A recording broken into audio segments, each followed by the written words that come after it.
Hello, Math 133 students. In this video, we're going to go over the final flow chart for Chapter 11, which is about conducting a hypothesis test. So it asks you to test the significance.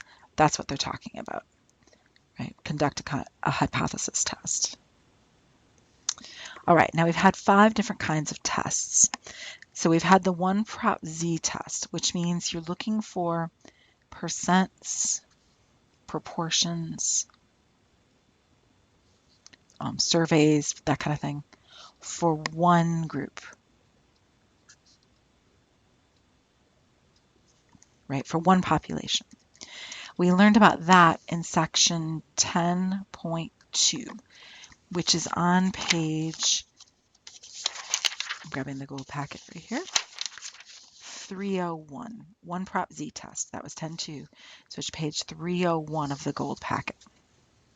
And then in page 301, you learn that your hypotheses are all for H naught P equal to some constant. So let me write this down. So H naught would be P equal to P0, and P0 is a constant. It's a number.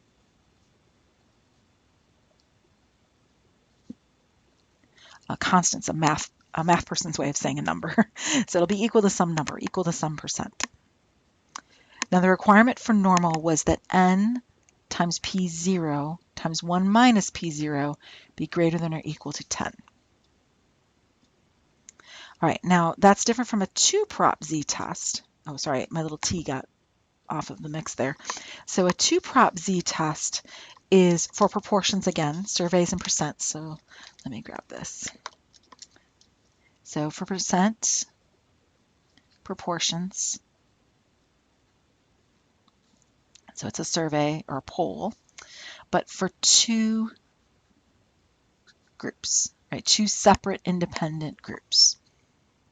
I guess I could write separate independent groups. So that was section 11.1, which is on page 304, actually, of the gold packet. Let me pull this up. So 2 prop Z test. So it's section 11.1. It's page 304 right here. So that's a 2 prop Z test. And you can see that the hypotheses are always that the proportion for one group is equal to the proportion for another group, or for the second group. So P1 equals P2. And those actually are not going to be numbers. It's not going to say what they are. You're just trying to gauge whether they're equal or not. So, or less than or greater than. So the requirement for normal is a little bit involved. You need n times P1 hat times 1 minus P1 hat to be greater than 10, but also n2 times P2 hat times 1 minus P2 hat to be greater than 10. You need both. So n1 P1 hat 1 minus P1 hat greater than 10 or equal to 10. N2 P2 hat 1 minus P2 hat greater than 10 or equal to 10. And it's both. You need to have both things.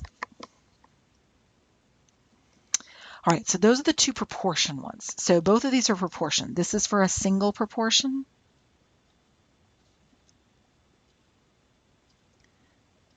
And this one's for a double proportion. So for 2 proportions. Hence the number 2 and the number 1. All right, now the means are different. So those 2 are proportions. These 3 are all means. So it's a question of which means. And the answer is, well, it depends. So this one is the one we learned about in chapter 10.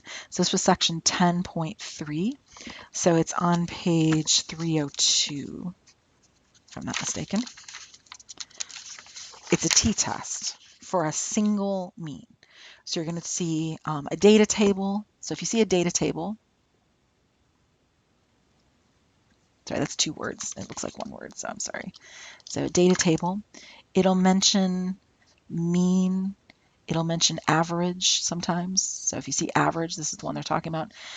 If you see a standard deviation, but it's for one group, That's these ones. And your hypotheses will be that H0 mu equal to mu 0, and mu 0, again, is a constant. It's a number.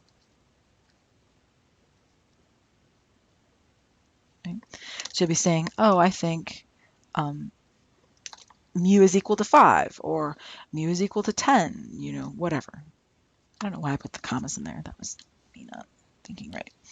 Okay, so then what's the requirement for normal? Well, it could be given, like I can just state it in the problem somewhere. It is normal. I could give you a graph, like a normal probability plot or a histogram, or n is greater than or equal to 30. So given or graph, like a normal probability plot or histogram, or n is greater than or equal to 30. Now, the hardest ones to discern, I think, are these three from each other. I think the proportion ones are pretty easy because it's either one group or two groups.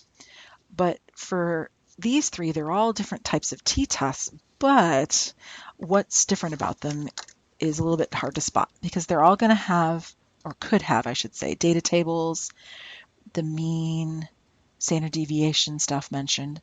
But this would be the mean, actually, let me write it this way. It's the mean for the differences.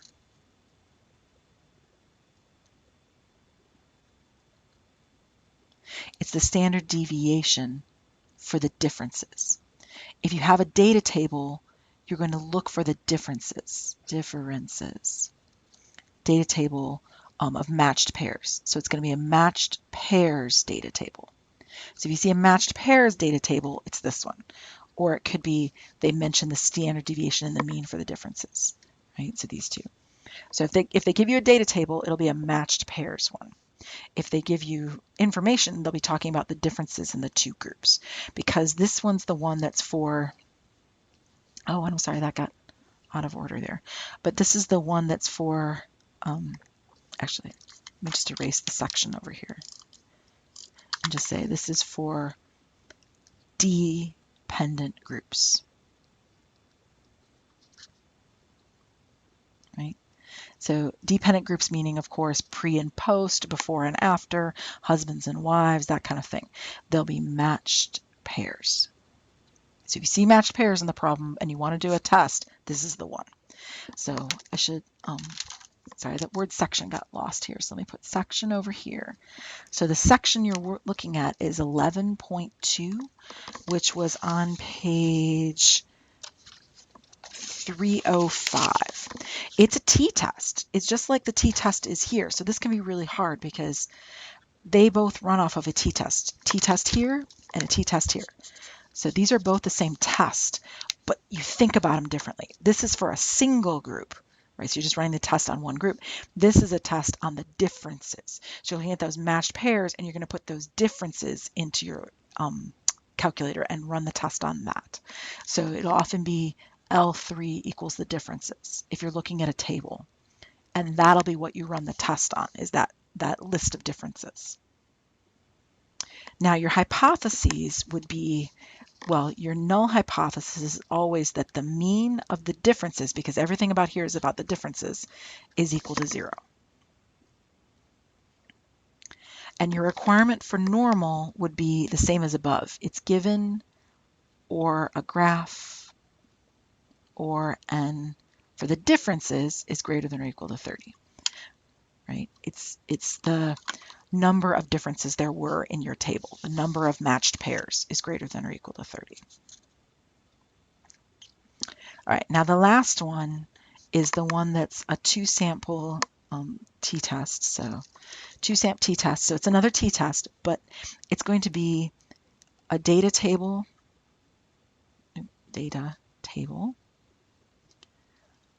for two separate groups, for two independent groups. So the groups will have nothing to do with each other. Or you could see, so that's one way you could see it, or you could see mean, standard deviation. It's two sets, I guess, let me put it that way.